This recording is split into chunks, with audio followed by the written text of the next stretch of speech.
Chapter 2. Energy. From a scientific standpoint, when we get down to the fundamentals of what the entire universe is made of, we find that it is all pure energy, constantly moving about in waves. Nothing is entirely solid.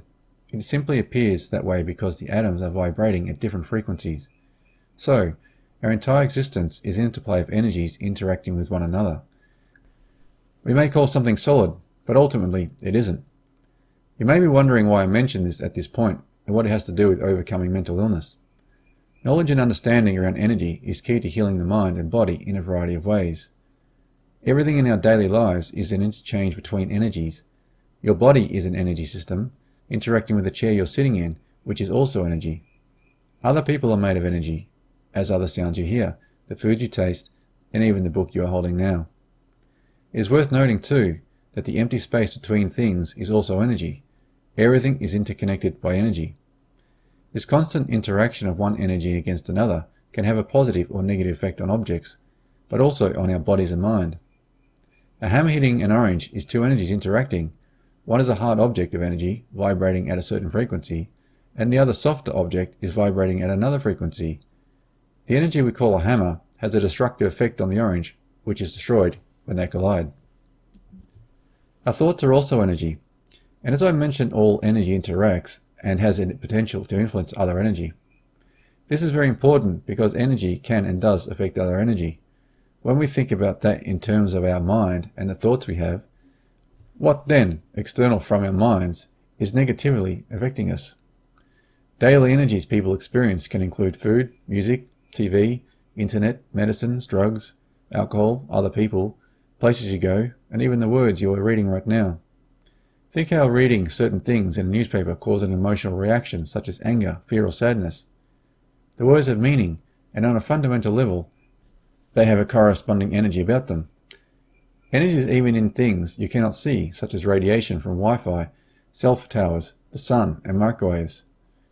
I will go into more detail on this in subsequent chapters, but for now, you must understand this basic scientific fact, because this awareness will eventually allow you to discern what in your life is negatively affecting you, or what could negatively affect you if you allowed it into your environment. To clarify, energy itself is not fundamentally good or bad. It's just energy. It's a subjective perspective of the person experiencing it who decides whether something is good or bad. This is a broad topic in itself that delves into the morals and ethics, which I will not be going into in this book. Through our mindset, though, we can view things in a positive light and avoid or limit negative emotion. Our mind is incredibly powerful, and learning about it will bring about awareness and empower you to be able to guard it against things that rob you of peace and joy you deserve. The physical body, mind, thoughts, and emotions are all energy, and energy vibrates at different frequencies. This means that there are different levels of energy based on the frequency of its vibration.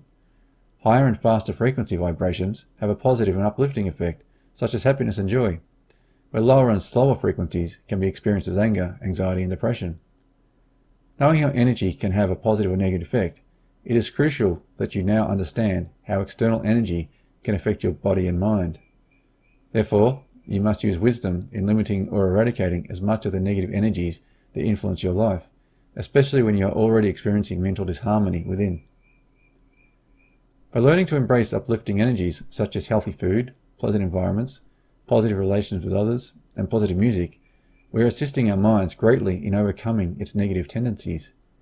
If you allow yourself to be exposed to a lot of negative junk constantly throughout the day with no counterbalance or positivity, your mind will only be filled with more negativity. This will then strengthen existing negative thought patterns and potentially create new ones. Our entire lives are very much in a constant tug-of-war of consciousness. In many people, there is a battlefield within their mind, and they feel a victim of circumstances. The result of this is a corresponding undesirable emotional experience. For those experiencing this battle within, it is prudent to be aware of how external factors may be adding to this battle. I have personally experienced chaos of the mind, and I realized how being exposed to certain things affected this state even more so. Going back to understanding energy, I'm hoping you are starting to see that all energy is influencing other energy to varying degrees all the time. You know that the vibration and frequency of energy can have a positive or negative effect. With this awareness, you can then be on guard to anything that disturbs your energies. With this awareness, You can then be on guard to anything that disturbs your energy system and then avoid it. Avoidance is one method of removing negative energetic aspects from your life. However, this is not always possible or practical to do. The other method to apply in the understanding of energy is to raise your own vibration and frequency. There are different reasons and methods to do this. Firstly, to explain a little bit more about how energy works, like energy attracts like energy, or like frequencies attract like frequencies. This is a universal law called the law of attraction. It is simple to see in this world. You may notice certain groups of people who attract and are attracted to other types of people very much like themselves. It may be more than interest too. It may be a mindset about how they look at the world and life and even feel about themselves. Often successful business people attract similar people in their lives. People who are thieves attract similar people into their lives. If you visit nightclubs, then there will be people there who attract and are attracted to other nightclub goers. In one experiment conducted, 2 tuning forks of the same key were placed in a room. One fork was struck and the fork on the other side of the table began to vibrate because they are tuned to the same key, frequency. We're the same. If you notice you keep attracting unfavorable people and situations in your life, it's because you're attracting that aspect that is within yourself in some way. Perhaps it's a personal belief you have about yourself within the deepest recesses of your mind. If you clear that up within the mind, things will change inside and out, and you will then attract similar energies towards you. Thoughts are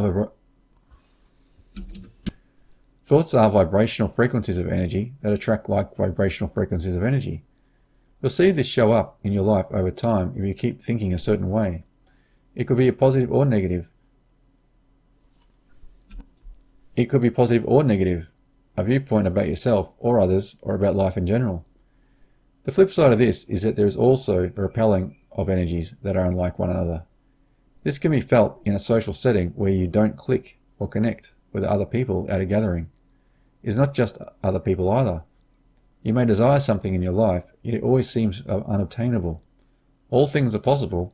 There is something within your belief system about yourself that is emitting this counter vibration, outwardly repelling that which you desire. It is better to equip our minds and bodies with the ability to live in a higher frequency than to simply avoid people and places that have a lower vibration and frequency. To do this is a practice to managing our emotions and of our thinking in a healthy manner. Healthy thinking is generally positive thinking. I'm not referring to delusional Pollyanna thinking, but rather being able to look at certain situations that are undesirable and then focus on the good aspects by teaching the mind a new way to see things. This is called psychological reframing. By learning how to do this, you will raise your consciousness above the condition and not be affected by it. It is important to do this to keep your energy vibrating high, and through practice, you will cultivate a healthier mindset and a more peaceful life. To increase your vibration, there are various things you can do. Avoidance of things, people, and places that bring you down is one aspect. It's even better if you can add positive elements to your life through cultivating healthy thoughts and emotions, exercise by walking or do more active things, eating healthy food, listening to uplifting music, burning a fragrant candle, incense or oil that you like the smell of, taking pride in your appearance by bathing daily, taking time to style your hair, wearing nice clothes, and anything that makes you feel good about yourself. Remember, all these suggestions have corresponding energy about them and will affect your energy, mood, in a positive way. You can then use these things as you like to assist you in feeling good. Use what you can to uplift yourself and be grateful for those things as you do them or as you use them. I have personally experienced my life changing after I adopted more positive things in my life. Even things like listening to happy sounding classical music was challenging at first due to my melancholic state of mind. As I persevered by making new choices for something new and uplifting, and sticking with those choices no matter how I felt, I was training my mind to change, and in time it has. I was resistant to it because my thought frequencies were not in alignment with happy music, so it was unappealing at first. This is only one small detail, but by choosing new and better energies, so to speak, I literally changed me. Through this, I discovered that I, or anyone, can change themselves by simply making better choices towards better energies in their daily lives. I once enjoyed heavy metal, but now it is unappealing to me, and I prefer happy sounding classical piano. These aren't simply changes in taste. I am thinking and feeling in a higher energy frequency of mind. It naturally happens by making better choices around the energy you have in your life. Practice. As soon as you get out of bed in the morning, walk in a place with big arm swings and by raising your legs high on each step.